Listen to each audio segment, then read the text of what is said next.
guys? It's Richie here with Statifying Football, and this is my 4th season doing this. This is college football, the 2021 season. This is week 0. So there's only 5 games on this Saturday coming up. It's just they are official games. They do count statistically in for the records for the teams, but there's only 5 just to get people ready for the next week, which will be everybody getting back at it. So here we go. First game of the day, Nebraska, Cornhuskers, and Illinois Fighting Illini. Nebraska was 3-5 last season. Illinois is 2-6. Very underperforming teams, especially Nebraska. They've been very disappointing, I should say. They have a pretty decent quarterback, Adrian Martinez. Come back, 1,055 passing yards, 521 rushing yards. They have a good field goal kicker, which tells you a lot about the team, that they have a good kicker. They were actually the number 20 rushing offense in the country last year, and 50 the total defense, so they're okay statistically, but they have to get a lot better. Illinois is 2-6. They have a new head coach, Brett Bielema, who used to be the Wisconsin head coach, so he's a more ground and pound kind of coach, and they have a pretty good running back in Chase Brown, who ran for 540 yards in only those 8 games. They have a quarterback, Brandon Peters, back, who has been the starter for the last few years there. They have a really good defensive end in Owen Carter, who had 5 sacks last year. They were number 35 rushing offense, so that's a lot for Bielema to work with. I think this should be a pretty decent game, kind of close, but I'm going to go with Nebraska here, just because the quarterback play, I think, will be a bit better for them. All right, going on, UConn and Fresno. UConn actually did not play a single game last year because of the COVID stuff. So 2 years ago, they were a 2-10 team. They had quarterback Jack Zergiotis, 1,782 yards, 9 touchdowns, and 11 picks. He could be starter. They have other options. They could go there. They actually do have a really good running back named Kevin Mensah, who 2 years ago ran for 1,013 yards and 9 touchdowns. He has 2 1,000-yard rushing seasons there, and a pretty good wide receiver, Cam Ross, who had 60 catches, 723 yards, and 4 touchdowns. Keep in mind, this was in the 2019 season, so they all sat out last year. Fresno only played 6 games last year. They were 3-3, but they had one of the best offenses really in the country. They were the number 5 passing offense statistically in the country, number 17th in total offense, and 36th in scoring offense. In only 6 games, quarterback Jake Haener had 2,021 yards, 14 touchdowns, and 5 picks. Ronnie Rivers, 507 yards and 7 touchdowns. Jalen Cropper, 37 catches, 520, and 5 touchdowns. And defensively, they don't hold people down a lot, but they got to the quarterbacks a whole lot. 25 sacks in only those 6 games. I have a feeling this is not even going to be close. Fresno State is a Mountain West contender. UConn, like I said, coming off a 2-10 season 2 years ago, didn't even play last year. I'm not sure this will be close. I think Fresno wins this one.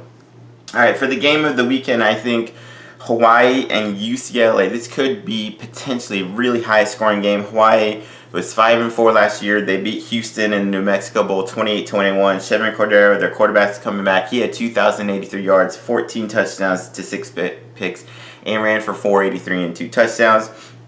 I have a good, really good middle linebacker in Darius Muasa, 104 tackles, 4.5 sacks there.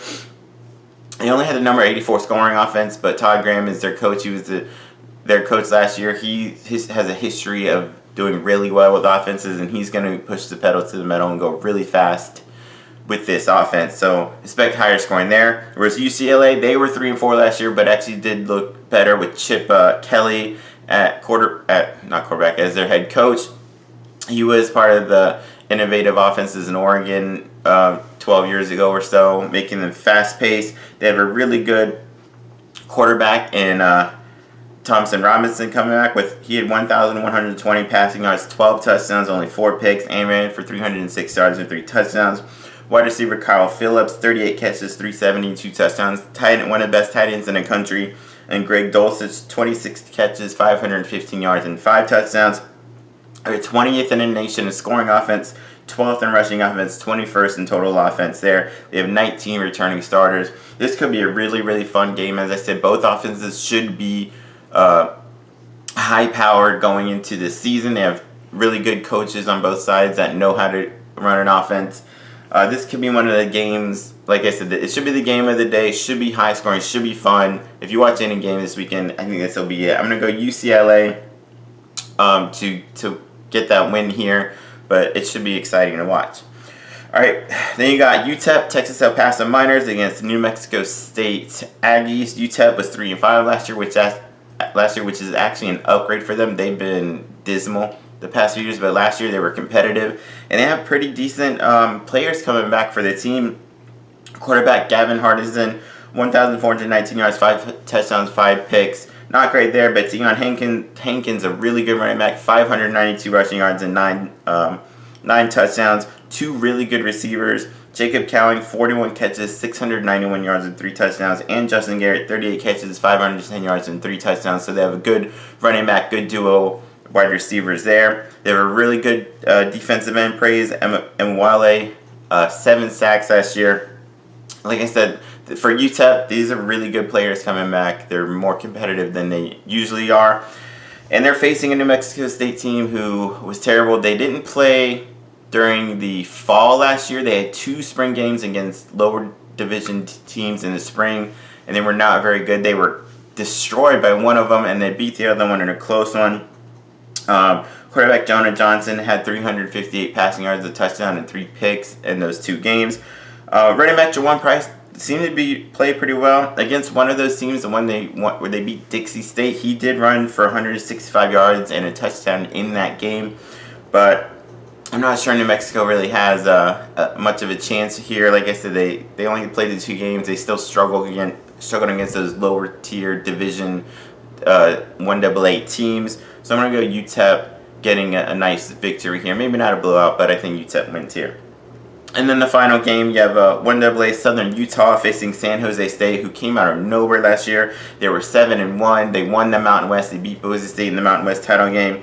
They had a really strong team overall. Nick Starkle, 2,174 yards, 17 touchdowns to only 7 interceptions. Tyler Neves ran for 515 and 5 touchdowns. Defensive end, Cade Hall had 10 sacks in those 8 games, which was second in the country last year.